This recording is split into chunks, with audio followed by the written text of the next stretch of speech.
édition du journal.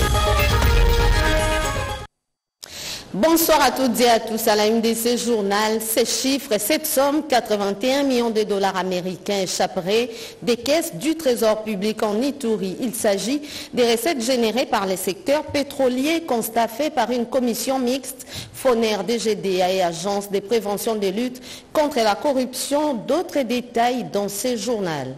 Yangambi, à une centaine de kilomètres de Kisangani, figure désormais sur la liste des zones productrices du miel, huile de palme, l'agriculture et maintenant l'apiculture. Les projets forêts de l'université de Kisangani portent ses fruits. On en parle également dans ces journaux. Bienvenue à toutes et à tous. J'en parlais tout à l'heure dans les titres. Près de 81 millions de dollars américains échapperaient à l'État congolais dans la province de l'Ituri. Constat fait par la délégation mixte FONER, DGDA et Agence de prévention de lutte contre la corruption qui en a fait part au gouverneur militaire de l'Ituri. Johnny Luboya Kanchama Junior Selemani a signé ces reportages.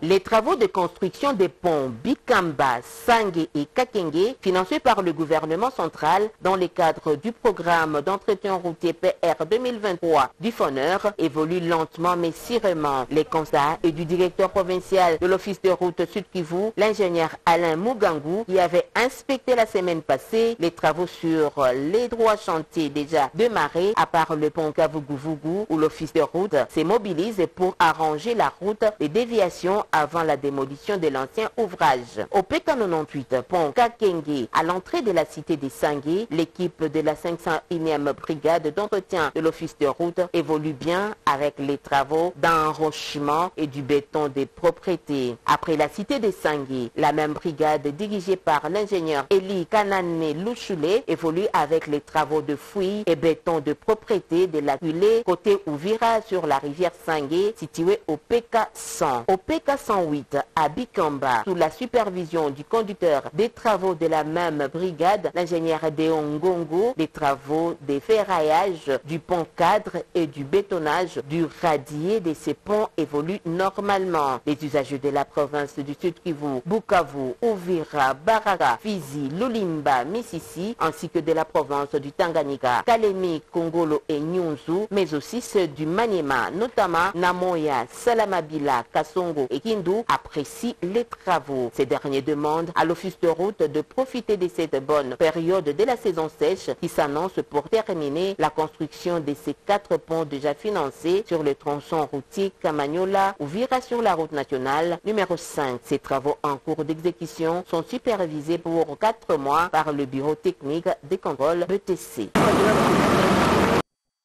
Lubumbashi propre et assaini, ces vastes opérations d'assainissement Salongo lancées à la ville cuprifère, travaux lancés par la maire de la ville de Lubumbashi, province du Haut-Katanga, Joyce Ntunda, qui appelle les Louchoises et Louchois à rendre leur ville salubre.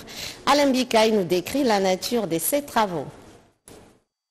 Les maires intérimaires de la ville de Lubumbashi, honorable Joyce Ntunda, s'en va en guerre contre l'insalubrité et les marchés pirates dans sa juridiction. C'est dans ce cadre que la première citoyenne de la ville de Lubumbashi a initié la patrouille environnementale et pédagogique pour mobiliser les Louchois aux travaux communautaires, communément appelés Salongo, chaque jeudi. Comme l'exemple vient d'en haut, Joyce Ntunda Chanza a participé à ces travaux le jeudi 26 mai dernier. Dans sa ronde à travers la ville pour superviser l'évacuation des immondices, l'honorable Joyce Chanza a sensibilisé les tenanciers des magasins de garder leurs milieux propres. Les problèmes des immondices au centre-ville, ce n'est pas seulement la mairie.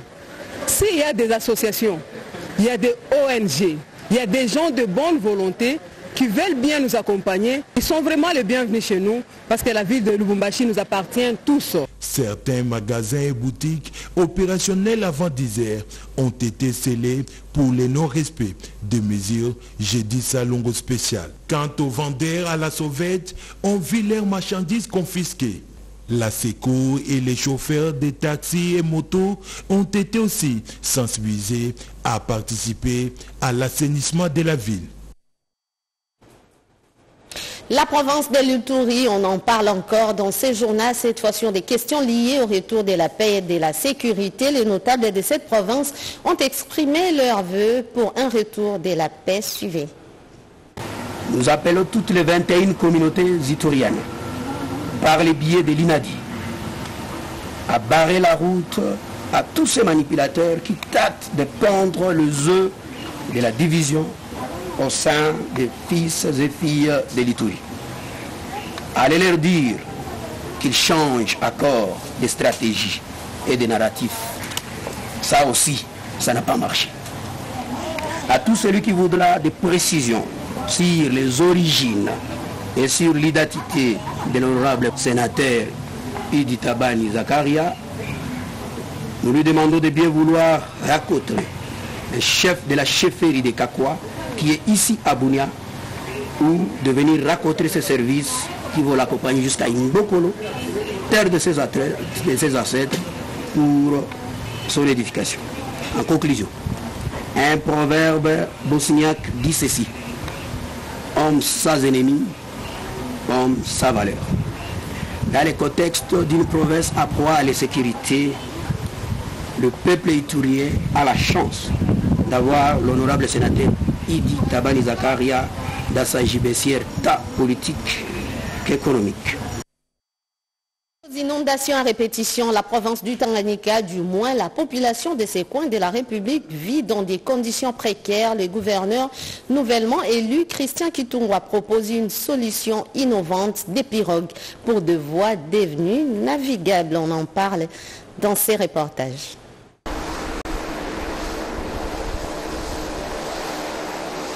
Après son séjour de quelques jours à Kolwezi dans les Lualaba, les gouverneurs élus du Tanganyika, Christian Kitungwa Muteba, a regagné Kalemi ce lundi 13 mai 2024 avant d'accorder audience au comité des propriétaires des pirogues faisant les transports au niveau de l'entrée d'Ave et sur l'espace Lubungo dans la ville de Kalemi, profitant ainsi de la montée des eaux rendant les boulevards Lumumba impraticables, ayant été saisi par ces derniers de la difficulté que rencontre la population pour payer de l'argent afin d'être transporté dans la pirogue pour attendre l'autre bout du boulevard inondé, laquelle difficulté qu'il avait y à palper en chair.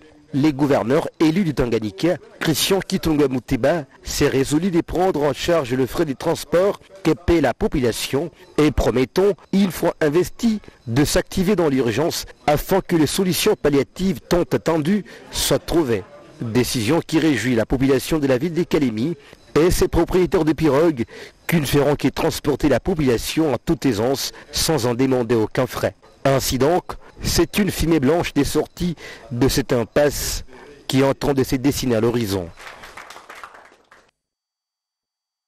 De la province du Kwilu passe par la construction des infrastructures des bases. Le gouverneur des provinces, Félicien Kiwai, a effectué une descente dans différents chantiers de Gungu. Un reportage de nos confrères de la RTNC Bandundu. Les échos sur la gestion orthodoxe de la coordination des écoles conventionnées catholiques dans les territoires des Gungu par Messier l'abbé Daniel Monzozi ont traversé les frontières.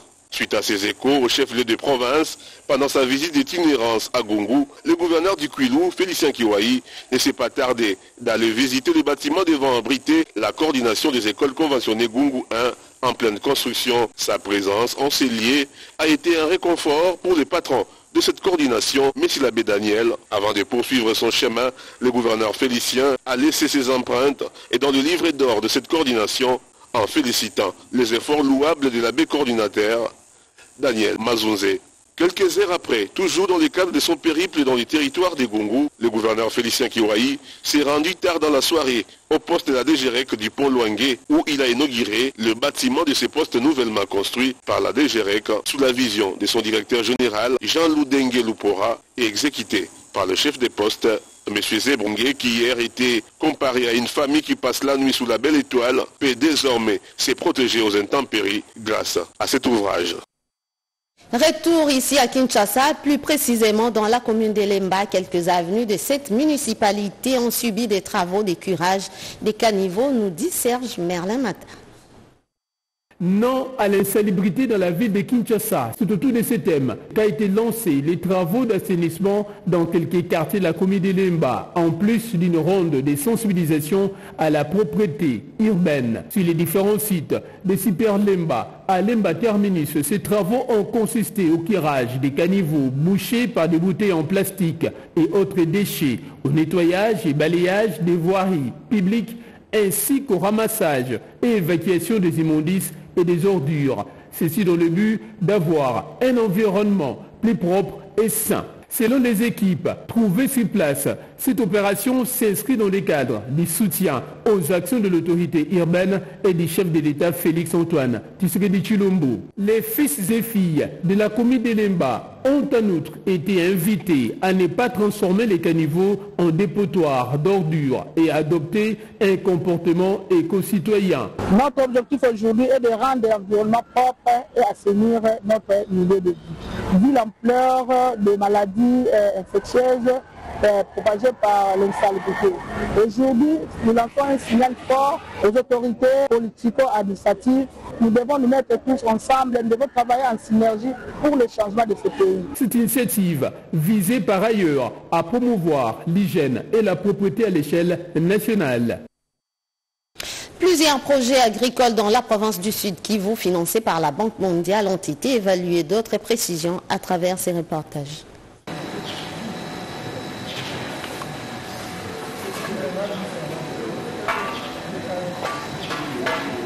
L'Institut international de l'agriculture tropicale ITA organise du 27 au 28 mai dans la ville de Bukavu un symposium de restitution de résultats du projet des croissances agricoles dans les Grands Lacs Picagel, un projet du gouvernement congolais financé par la Banque mondiale en vue d'accroître la productivité agricole et la commercialisation dans les zones ciblées en République démocratique du Congo. Ce symposium vise à présenter les résultats des réalisations des composantes manioc et composantes intégration régionale pilotées par ITA durant 5 ans dans les corridors Bukavu, Uvira, Fizi, Baraka au Sud Kivu et Kalemi en province de Tanganyika. L'ITA est fier de résultats d'impact visibles des recherches agronomiques pour le développement régional et la promotion d'autres chaînes des valeurs stratégiques menées dans la zone, précise le professeur Léon Nabarou. Parce que si vous partez dans la plaine de la Ruzizi, l'axe Kamanyola, Uvira,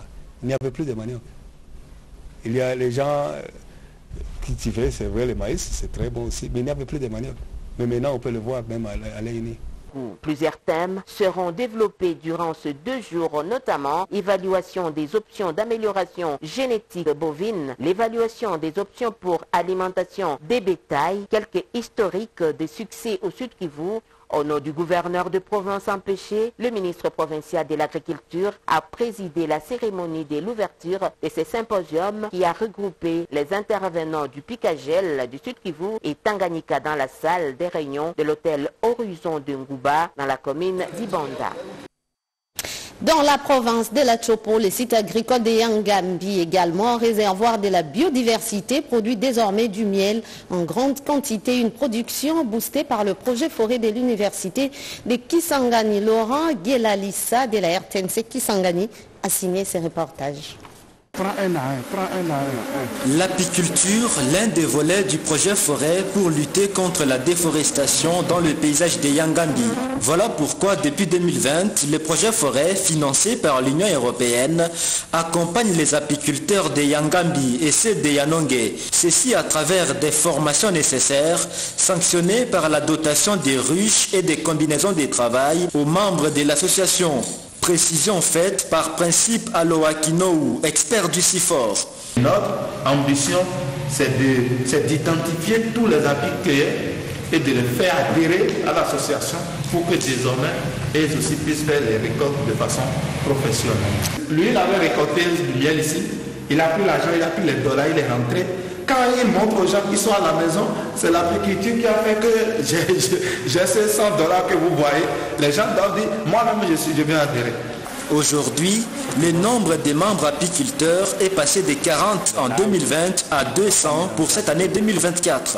L'apiculture, une activité génératrice de recettes à la base du développement de nombreuses familles, reconnaît l'une des bénéficiaires de ces projets. De 871 kg l'année écoulée, la production du miel est passée à 1600 kg rien que pour cette première saison de l'année 2024. Notons que la Journée internationale des abeilles est célébrée pour cette édition 2024 sous le thème « Volons au secours des abeilles avec les jeunes ». Les travaux de l'atelier de planification sur des actions à mener ont été lancés.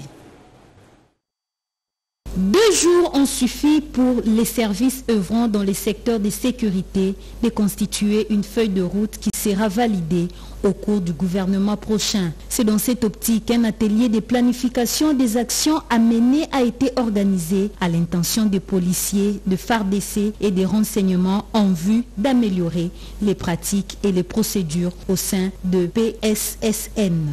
La CNCLPC a mis en place un plan d'action quinquennal allant de 2024 à 2028 qui a été validé en novembre dernier par le vice-premier ministre, ministre de l'Intérieur.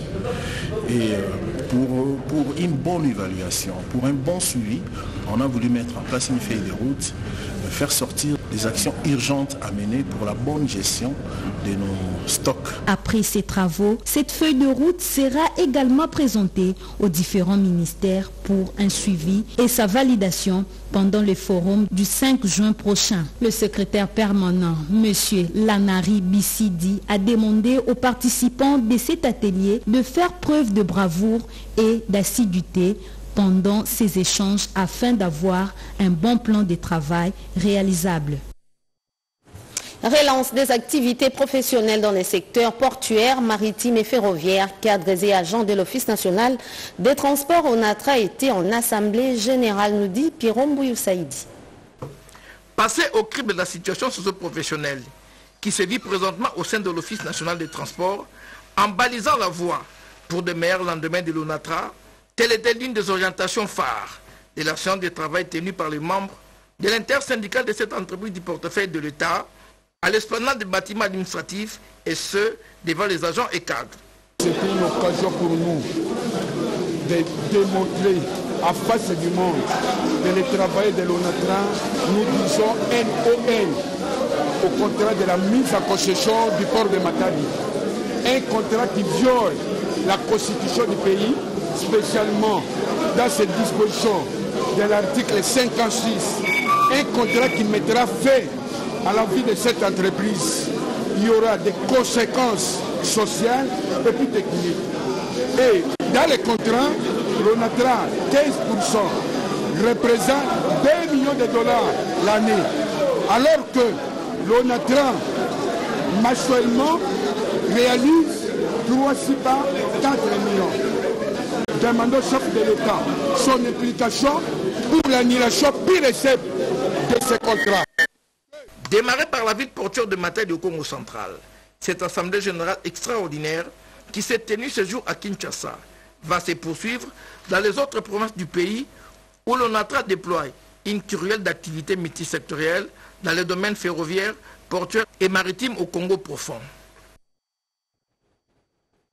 Dans le secteur de l'éducation, les élèves finalistes des instituts de techniques médicales ITEM et instituts d'enseignement médical IM vont affronter les épreuves du jury national édition 2024 le 24 juin de l'année en cours. Ce matin, le mal contenant des items ont été remis par le secrétaire général à la santé publique et hygiène et prévention, Josué Désiré Bapitani. C'était en présence de nos reporters Odepanda et Sirobolé.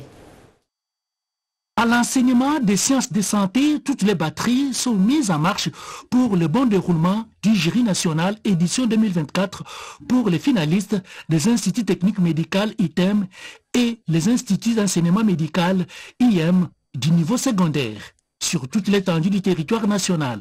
La remise des malles des items, c'est mardi, par le secrétaire général ad intérim à la santé publique, hygiène et prévention, Josué Désiré Bapitani, à la 6e direction en charge de l'enseignement des sciences de santé, en est une preuve éloquente. Près de 15 000 apprenants, dont 7 748 filles et 6 417 garçons vont prendre part au jury national. Pour le secrétaire général intérimaire à la santé publique, toutes les dispositions sont prises pour que tous les apprenants finalistes du Nord Kivu et ceux de l'Ituri qui sont aujourd'hui déplacés de guerre participent aussi à cette épreuve nationale. Et chaque province a une marge.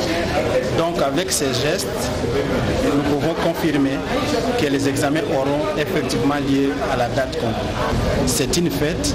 Nous avons toujours dit que le jury est une occasion de pouvoir rassurer qu'on a étudié et qu'on est capable d'être utile à la société. Tout le monde est convié, y compris ces écoles qui sont en situation malheureusement de déplacement. Signalons que ces malditermes seront déployés dans les 26 provinces dès la semaine prochaine. Les apprenants finalistes des ITEM et IM ont donc rendez-vous le 24 juin prochain pour la passation du jury national durant 4 jours. Dès 2009 à 2024, cela fait exactement 15 ans que le complexe scolaire Frères Zouza a été créé. Une messe d'action des grâces a été dite pour la circonstance. Plusieurs activités ont été organisées pour célébrer cet anniversaire. Témoin de l'événement, Monique Mavou et Jean-René Kabamba. 15 ans au service de l'éducation et de l'encadrement de la jeunesse, le complexe scolaire Frères Zouza, l'une des œuvres des frères des écoles chrétiennes, a été créé pour répondre aux besoins croissants des parents d'avoir une école fiable, chrétienne et formatrice à Kintambo. Pour mettre en relief ces 15 ans d'existence, elle a organisé des activités festives qui se résument en des scénettes, des récitations, chants et quelques pas de danse exhibés par des élèves pour commémorer cette journée. Rangés aux côtés de leurs apprenants, les enseignants ont défilé devant les responsables administratifs de l'école en signe d'appartenir à la famille lassalienne. Dans son allocution, le frère Gomez Mafouka, directeur principal et chef d'établissement, a brossé brièvement l'historique de cette école, de sa création jusqu'à ce jour où elle totalise ses 15 ans qui coïncident avec la fête de leur saint patron, frère Jean-Baptiste de la Salle. L'occasion nous est offerte pour innover et poursuivre le travail exigeant qui consiste à hisser notre école sur le panthéon des grandes écoles de notre pays, en l'occurrence de Kinshasa. Aujourd'hui, vous êtes en l'honneur. Oui, vous méritez d'en être fiers, très fiers. Or, il a fallu prendre le temps de la sémence, de la croissance et du mûrissement pour voir les fruits de la moisson. Des diplômes de mérite ont été décernés à quelques enseignants qui ont contribué à la croissance et à l'épanouissement de cette école. Bien avant, une messe d'action de grâce a été dite pour louer les merveilles de Dieu dans cet établissement scolaire. L'officiant du jour, Abbé Ogui, a appelé les élèves à cultiver les valeurs chrétiennes. Ils doivent se distinguer des autres par leur manière d'être et de faire, a-t-il renchéri. Pour la petite histoire, le complexe scolaire Frères Zouza a ouvert ses portes en 2009 avec un effectif de 400 élèves. À ce jour, elle compte 1700 élèves pour le primaire et près de 400 à la maternelle. Autre chose, Jonas Mukamba élu sénateur pour le compte de la province de l'Équateur. Une heureuse nouvelle saluée par l'élu du peuple, Dani Mukendi. Suivez. Un chevronné politique au rang de Mukamba Kadiata Nzemba mérite bien de remplir ses rôles de sénateur. Avis de l'acteur politique Dani Mukendi qui a été parmi les 3 premiers à être reçus par les patriarches à son arrivée à Kinshasa. Cette élection, à ce titre, dans la province de l'Équateur, renchérit-il, est une grande victoire qui symbolise l'unité nationale. C'est la preuve que le Congo restera un et indivisible. Le patriarche Jonas Mukamba, originaire du Kasaï oriental, a été élu avec succès à l'Équateur pour démontrer l'union de la nation, pour démontrer que le peuple congolais restera toujours uni, même en ce moment de guerre. C'est un exemple à suivre. À son âge, c'est-à-dire à 93 ans, Papa Mukamba est encore fort, dynamique et lucide. Il va être le président du bureau provisoire de notre Sénat. C'est un poste très honorable et je peux vous dire que moi, je ne sais pas lui faire des recommandations puisque lui-même,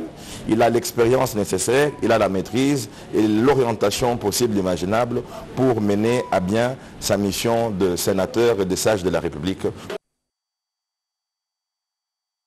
C'est la fin de ce journal de Doris Mozotambwe réalisé par Monique Mavoué, André Njeka. Cédric Eninambo a concouru à sa rédaction. Yannick Yangumba Nzengele Basso a été à la technique. Merci également à Joseph Oscar Mbalkaïj qui l'a coordonné. Souzingoy revient à 20h pour la suite de l'actualité. Excellente suite de programmes sur nos antennes. Au revoir.